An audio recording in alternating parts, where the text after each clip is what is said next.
विद्यालयों के मध्याह्न भोजन की होगी गहनतापूर्वक जांच। आम जनता से पूछी जाएगी एमडीएम में कहीं चोरी तो नहीं हो रही। नवनियुक्त विद्यालय प्रधानों के लिए प्रशिक्षण का आयोजन बहुत जल्द। और अनुकंपाधारी अभ्यर्थी जो कि परिचारी एवं लिपिक के नियुक्ति पत्र का इंतजार कर रहे हैं, उन्हें नियुक्ति पत्र मिल जाएंगे 19 अगस्त को। नमस्कार दोस्तों, बड़ी खबर के साथ एक बार फिर से आपका दोस्त एसके चौधरी। शिक्षा जगत से जुड़ी खबर के क्रम में अहम खबर, बिहार के 38 जिलों के 1375 विद्यालयों में मध्याह्न भोजन योजना की गहनतापूर्वक जांच कराई जाएगी। इससे संबंधित एक पत्र जारी कर दिया गया है और वह पत्र सामाजिक अंकेक्षण सोसाइटी की तरफ से किया जाएगा। दोस्तों, यह पत्र बिहार सरकार के इस सोसाइटी के द्वारा जारी किया गया पत्र, जो कि बिहार के तमाम जिला पदाधिकारियों को लिख दिया गया है। इस पत्र के अनुसार स्पष्ट ही उल्लेख कर दिया गया है कि 5 सदस्यीय टीम के द्वारा एक पंचायत के लिए जो भी विद्यालयों की सूची जारी की गई है, उसका पूर्णतया अंकेक्षण का कार्य कराया जाएगा। दोस्तों, आइए हम जानने की कोशिश करते हैं कि आखिर यह अंकेक्षण का कार्य है क्या, इसमें क्या कुछ व्यवस्था की गई है। विद्यालय प्रधानों के लिए यह मुसीबत साबित खड़ी करेगी या फिर कुछ और है यह मामला। इस पर विस्तार पूर्वक हम चर्चा करना चाहेंगे। इससे पहले गुजारिश होगी कि अगर आपने अभी तक हमारे इस चैनल सुसत्य वचन को सब्सक्राइब नहीं किए हैं तो कृपया अभी सब्सक्राइब कर लेंगे। दोस्तों, सामाजिक अंकेक्षण सोसाइटी के द्वारा जारी किया गया पत्र में स्पष्ट रूप से उल्लेख कर दिया गया है कि बिहार के 38 जिलों के 1375 विद्यालयों में पूर्ण रूपेण मध्याह्न भोजन का यह अंकेक्षण का कार्य संपन्न कराया जाएगा 6 दिनों में। और जो भी पंचायतों की लिस्ट और विद्यालयों की लिस्ट जारी कर दी गई है, उसमें स्पष्ट रूप से लिख दिया गया है कि एक पंचायत का जिम्मा 5 व्यक्तियों के ऊपर होगी, जिसमें जिला पदाधिकारी द्वारा प्रतिनियुक्त पदाधिकारी भी होंगे, प्रखंड साधन सेवी होंगे, जिला साधन सेवी होंगे। उसके अलावे इससे संबंधित कार्य कर लेने के बाद जन सुनवाई की भी व्यवस्था की गई है। हम आपको बता दें कि यह 6 दिवसीय कार्य होगा, जिसकी शुरुआत 27 अगस्त से हो रही है और जारी किए गए पत्र में यह 8 सितंबर 2019 तक उल्लेखित किया गया है, परंतु जो शेड्यूल जारी किया गया है उसमें अंतिम सुनवाई यानी अंतिम तिथि 1 सितंबर 2025 ही निर्धारित की गई है। तो इससे स्पष्ट होता है और पत्र में भी स्पष्ट उल्लेखित है कि यह 6 दिवसीय कार्य होगा, जिससे स्पष्ट हो चुका है कि यह कार्य 27 अगस्त से लेकर 1 सितंबर 2025 तक होगा। इसमें सबसे बड़ी बात यह है कि अंकेक्षण के कार्य के लिए 5 सदस्य एक टीम का गठन किया जाएगा और इस टीम का प्रथम दायित्व होगा जब 27 अगस्त को ये सभी के सभी प्रखंड स्तर पर एक बैठक करेंगे और उस बैठक में आखिर यह अंकेक्षण का कार्य कराने का उद्देश्य क्या है, यह कैसे किया जाएगा, इस पर विचार विमर्श किया जा सकेगा। उसके बाद 4 दिनों तक विद्यालयों में जा जाकर अंकेक्षण का कार्य संपन्न किया जाएगा। इस टीम में मध्याह्न भोजन के प्रखंड स्तरीय साधन सेवी होंगे, जिला स्तरीय साधन सेवी होंगे, जिला पदाधिकारी के द्वारा प्रतिनियुक्त एक पदाधिकारी होंगे। इन सभी के ऊपर यह दायित्व दिया गया है। साथ ही साथ एक जीविका की भी दीदी होगी। उसके बाद एक ग्रामीण यानी शिक्षा समिति के सदस्य भी होंगे। तो इन सभी के ऊपर यह दायित्व सौंपा गया है। 4 दिनों का यह अंकेक्षण का कार्य चलेगा, जो विद्यालयों में जा जाकर अंकेक्षण का कार्य किया जा सकेगा। अंकेक्षण का कार्य का मतलब ये हुआ कि मध्याह्न भोजन के लिए जो भी नीतियों का पालन किया जा रहा है, वह प्रधानाध्यापक के स्तर से किस हद तक सही रूप से किया जा रहा है या फिर नहीं किया जा रहा है। जो भी राशियां आ रही है, विद्यालयों को प्राप्त हो रही है, उसका सदुपयोग विद्यालय के प्रधान के द्वारा किया जा रहा है या फिर नहीं किया जा रहा है। विद्यालय को जो भी चावल आवंटित हो रहे हैं, उसका सदुपयोग हो रहा है या फिर विद्यालय स्तर पर इसकी चोरी हो जा रही है, इसकी भी जांच की जा सकेगी। जो भी आवंटित चावल हुआ, उसका मुंह मिलान देखा जाएगा कि आखिर एक दिन में जब इतने क्विंटल चावल बनते हैं तो शेष अभी बाकी कितना रह गया है। इतने तमाम मुद्दों पर यह अंकेक्षण का कार्य कराया जाएगा। लेकिन सबसे बड़ी बात कि इसके बाद एक व्यवस्था का आयोजन किया गया है, जिसका नाम दिया गया है जन सुनवाई, जो अंतिम यानी 1 सितंबर 2025 को आयोजित की जाएगी। हम आपको बताते चले कि एक पत्र जारी किया गया बिहार सरकार के सामाजिक अंकेक्षण सोसाइटी के स्तर से यह 66 पन्नों का है। पत्र तो मुख्य रूप से 3 पन्नों का है, परंतु 63 ऐसे पन्ने हैं जो विद्यालयों की सूची है, जिलावार है।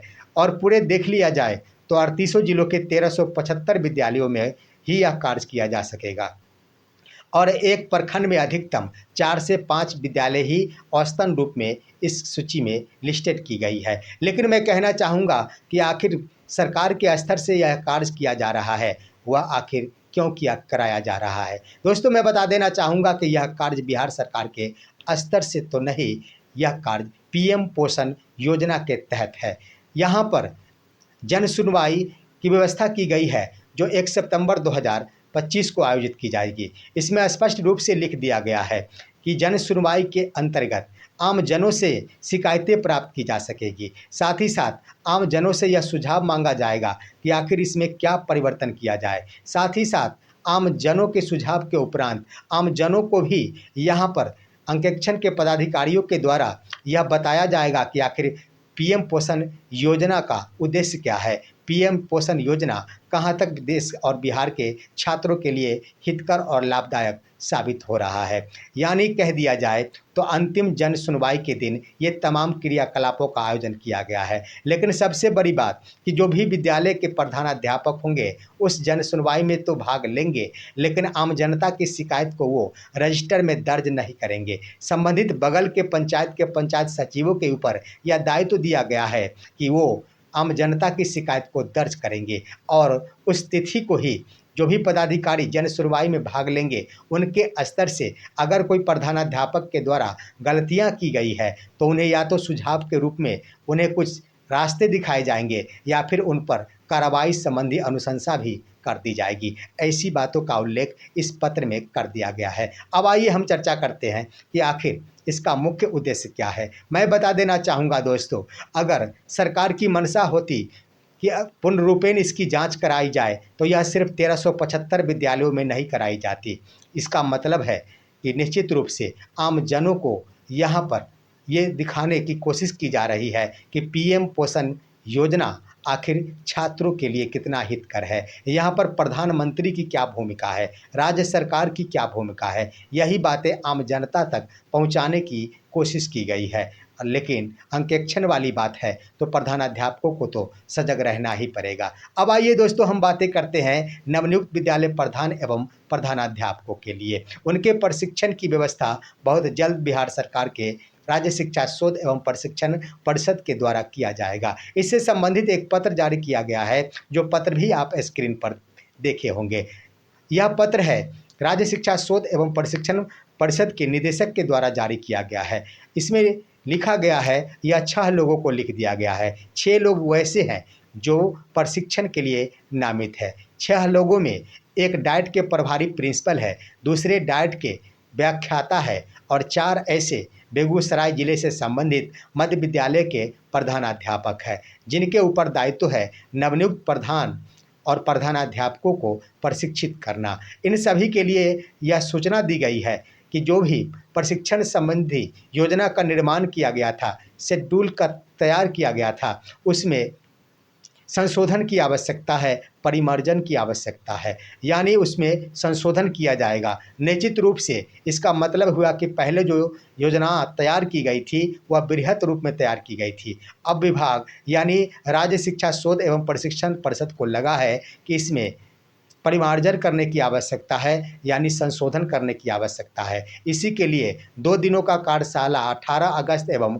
19 अगस्त को आयोजित की गई है, जिसमें इन तमाम नामित 6 कर्मियों को उपस्थिति दर्ज कराना अनिवार्य बना दिया गया है। इसके आधार पर कहा जा सकता है कि निश्चित रूप से 19 अगस्त तक जब कार्यशाला यह समाप्त हो जाएंगे, उसके बाद प्रशिक्षण संबंधी योजनाओं के परिमार्जन संबंधी कार्य का अमली रूप पहनाया जाएगा और जब अमली रूप पहना दिया जाएगा उसके बाद सितंबर महीने से संभावना ये जताई जा रही है कि कम से कम 21 दिनों का प्रशिक्षण नवनियुक्त विद्यालय प्रधान एवं प्रधानाध्यापकों के लिए आयोजित की जा सकेगी। वहीं दोस्तों, हम बता दें कि अनुकंपा के आधार पर वैसे अभ्यर्थी जो कि परिचारी एवं लिपिक के अभ्यर्थी हैं, उनके लिए बड़ी खबर है। उनका नियुक्ति पत्र मिलने का रास्ता साफ हो गया है। हम आपको बताते चले कि इससे पहले इन सभी को नियुक्ति पत्र वितरण का शेड्यूल 6 अगस्त 2025 निर्धारित की गई थी, लेकिन उसके तिथि में परिवर्तन करते हुए दोबारा पत्र जारी किया गया और 14 अगस्त 2025 निर्धारित कर दिया गया था, लेकिन उसे भी स्थगित कर दिया गया था और 15 अगस्त के बाद तिथियों का निर्धारण संबंधी एक पत्र जारी किया गया था। अब एक अलग ही पत्र जारी कर दिया गया है जो माध्यमिक शिक्षा निदेशालय के स्तर से जारी किया गया है। और जो मैंने कहा था बिल्कुल सत्य साबित हो रहा है कि माननीय मुख्यमंत्री की इच्छा है कि यह नियुक्ति हमारी कर कमले से हो और बिहार की जनता यह जान सके कि बिहार के मुख्यमंत्री के द्वारा अनुकंपाधारी के अभ्यर्थियों के लिए खजाने खोले गए हैं। ठीक यही इन्हीं बातों का उल्लेख जारी किए गए पत्र में किया गया है कि 19 अगस्त 2025 को पटना जिलों के अभ्यर्थियों के लिए नियुक्ति पत्र का वितरण किया जाएगा, जो मुख्यमंत्री सचिवालय में आयोजित होगी और मुख्यमंत्री के संवाद एवं कर कमलों से आयोजित की जा सकेगी। इससे स्पष्ट हो चुका है कि 19 अगस्त को सिर्फ पटना जिले के अभ्यर्थियों को ही नियुक्ति पत्र प्रदान किए जाएंगे। उसके बाद बिहार के अन्य जिलों के अभ्यर्थियों को नियुक्ति पत्र दे दिए जाएंगे। तो इस तरह से देर ही सही, लेकिन कम से कम तिथियों का तो निर्धारण हो गया, बशर्ते 19 अगस्त आते आते इसके स्थगन संबंधी कोई पत्र जारी ना हो। दोस्तों, आज की खबर यहीं तक। आप सभी हमारे इस वीडियो को लाइक कीजिए, अन्य दोस्तों के पास शेयर कीजिए और अब दीजिए अपने ही दोस्त इसके चौधरी को इजाज़त। हम फिर मिलेंगे आपसे अगले वीडियो में, तब तक के लिए नमस्कार।